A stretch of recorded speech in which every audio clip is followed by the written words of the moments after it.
আইএসএফের প্রাণকেন্দ্র ভাঙড় বিধানসভায় এমন অনেক বুথ রয়েছে যেখানে আইএসএফ শূন্য, একটাও ভোট পায়নি। ডায়মন্ড হারবার থেকে প্রার্থী হব এবং তৃণমূল কংগ্রেসের অভিষেক ব্যানার্জিকে প্রাক্তন এমপি করে কালীঘাটে পাঠিয়ে দেব। ডায়মন্ড হারবারে প্রার্থী হলেন না, তার ঐতিহাসিক ভুল হয়ে গেল।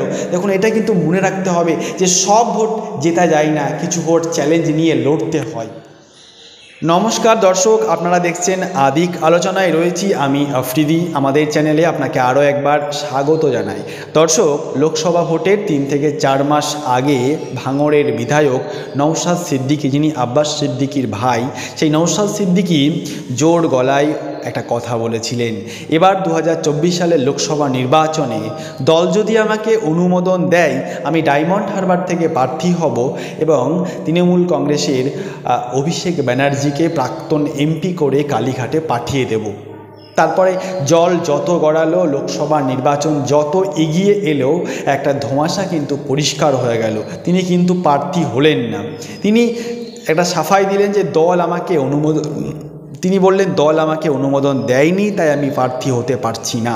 দর্শক, আইএসএফের রাজ্য কমিটি নওশাদ সিদ্দিকীকে ডায়মন্ড হারবারে প্রার্থী করলেন না, তার দুটো কারণ হতে পারে। একটা কারণ হচ্ছে আইএসএফের রাজ্য কমিটি মনে করেছে নওশাদ সিদ্দিকীকে যদি ডায়মন্ড হারবারে প্রার্থী করি, তাই নওশাদ সিদ্দিকী ডায়মন্ড হারবারের মধ্যেই সীমাবদ্ধ থেকে যাবে, কিন্তু বাকি রাজ্যে প্রচার করবে কে? আইএসএফের তেমন কোনো মুখ কিন্তু নেই, এখনও অবধি হয়ে ওঠেনি। তাই দল তাকে এখানে প্রার্থী করলেন না। আর দল মনে করেছেন আব্বাস সিদ্দিকী সেখান থেকে হেরে যেতে পারে বা হারার সম্ভাবনা রয়েছে, তাই তিনি তাকে হারাতে চাইলেন না। এমনটাও হতে পারে, আমি সম্ভাবনা বলছি। আমি মনে করি যে তিনি এখান থেকে প্রার্থী হলেন না, এটা একটা ঐতিহাসিক ভুল হয়ে গেল। কারণ তিনি লোকসভা ভোটের আগে তিনি যখন বললেন আমি ডায়মন্ড হারবার থেকে প্রার্থী হতে চাই, যদি দল অনুমোদন দেয় তাহলে প্রার্থী হব, গোটা রাজ্যের মানুষ মনে করলো ডায়মন্ড হারবারে কিন্তু এবার একটা ফাইট হবে, এবার একটা লড়াই হবে।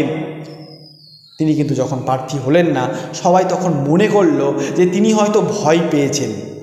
তিনি ভয় পেয়েছেন কি ভয় পাননি সেটা তার রাজ্য কমিটির ব্যাপার, কিন্তু সাধারণ মানুষ মনে করলো যে আব্বাস সিদ্দিকী নওশাদ সিদ্দিকী নিশ্চয়ই ভয় পেয়েছে, তাই ডায়মন্ড হারবার থেকে তিনি প্রার্থী হলেন না। তিনি হেরে যাবেন বলে তিনি প্রার্থী হলেন না। মানুষের কাছে কিন্তু একটা অন্য বার্তা পৌঁছে গেল তিনি প্রার্থী না হওয়ার পর। আর অন্য বার্তা যখন পৌঁছালো লোকসভা নির্বাচনের রেজাল্ট প্রকাশিত হওয়ার পর, তাই হলো। আমরা দেখলাম যে আইএসএফের প্রাণকেন্দ্র ভাঙড় থেকে আইএসএফ প্রায় 30,000-এরও বেশি ভোটে হেরে গেলে তৃণমূল কংগ্রেসের কাছে।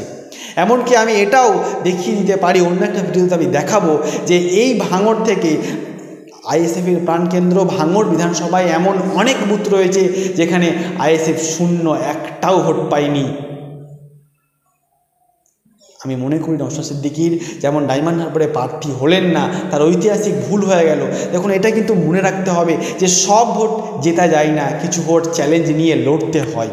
বামপন্থীরা জানতো যে নন্দীগ্রামে মীনাক্ষী মুখোপাধ্যায় হারবেন, কারণ মীনাক্ষী মুখোপাধ্যায়ের বিপরীতে যারা রয়েছেন রাজ্যের প্রাক্তন মন্ত্রী শুভেন্দু অধিকারী, মুখ্যমন্ত্রী মমতা বন্দ্যোপাধ্যায়, আর তাদের বিরুদ্ধে নামিয়ে দেওয়া হলো মীনাক্ষী মুখোপাধ্যায়কে। কারণ বামেরা জানতো যে মীনাক্ষী মুখোপাধ্যায় এখানে হারবে, কিন্তু হারলে হারুক, তার পরিচিতটা কিন্তু গোটা রাজ্য জুড়ে বাড়বে। আর এখান থেকে যদি মীনাক্ষীকে প্রার্থী করি, তার পরিচিতটা বাড়বে এই কারণেই, কারণ নন্দীগ্রাম বিধানসভাটা 2021 সালের নির্বাচনে একেবারে সর্বক্ষণ মিডিয়ায় থাকবে।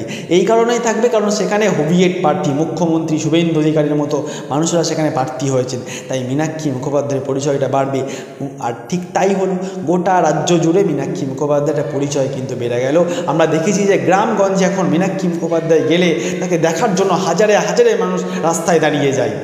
সত্যি তাই হয়েছে। আমরা দেখলাম যে তমলুকে এবার 24 সালের লোকসভা নির্বাচনে প্রার্থী হয়েছেন দেবাংশু ভট্টাচার্য, অপরদিকে আপনার অভিজিৎ গঙ্গোপাধ্যায়, তাদের বিরুদ্ধে নামা হলো সায়নকে। বামপন্থীরা জানতো এখান থেকে সায়ন জেতাটা অনেকটাই টাফ, অনেকটাই কঠিন রয়েছে, কিন্তু তাকে সেখানে প্রার্থী করা হলো শুধুমাত্র একটাই কারণে যে সে জিতবে সেটা পরের কথা, তার থেকে বেশি কাজ হবে, তার একটা পরিচিতি বাড়বে। গোটা রাজ্য জুড়ে সায়ন মাঝি সেই পরিচিতিটা কিন্তু বেড়ে গেল। তাই আমি মনে করি নওশাদ সিদ্দিকীর এটা একটা ঐতিহাসিক ভুল হয়ে গেল যে ডায়মন্ড হারবারে তিনি প্রার্থী হলেন না। আর সেই ডায়মন্ড হারবারে প্রার্থী হলেন না বলেই তিনি তার বার্তাটা সাধারণ মানুষের কাছে পৌঁছে গেল যে নওশাদ সিদ্দিকী ভয় পেয়েছে, তাই তিনি প্রার্থী হলেন না। আর যা হবার তাই হলো, ভাঙড়ে 30,000-এরও বেশি ভোটে তিনি হেরে গেলেন। এমনও অনেক বুথ রয়েছে যেই বুথে আইএসএফ শূন্য রেজাল্ট হয়েছে, গোটা রাজ্য জুড়েও আইএসএফের তাই রেজাল্ট হয়েছে।